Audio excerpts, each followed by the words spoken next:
যে কারণে আপনার এই যে অনিয়মগুলো হচ্ছে আমি কিন্তু আইডেন্টিফাই করেছি, এবং তার ফলে কিন্তু কম্পিটিশন কমিশনে প্রায় 70টার মতো মামলা হয়েছে, যে মামলাগুলোর রায়গুলো এখন আসছে।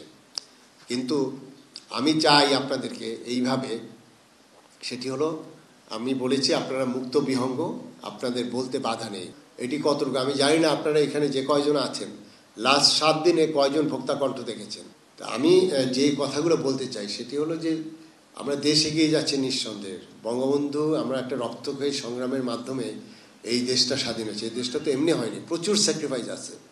এই 53-54 বছরে অর্জন আমাদের অনেক কিছু আছে। আমাদের আশেপাশের দেশের থেকে আমরা অনেকগুলো বিষয় আমরা এগিয়ে আসছি। লাইফ এক্সপেক্টেন্সি বলেন, আমাদের জিডিপি বলেন, আমাদের এক্সপোর্ট ইম্পোর্ট বলেন, আমাদের সব কিছুই বেড়েছে। কিন্তু এরপরও তো মানুষের অনেক প্রত্যাশা থাকে এবং অনেক বাড়ার আরও সুযোগ আছে, অনেক কাজ করার সুযোগ আছে।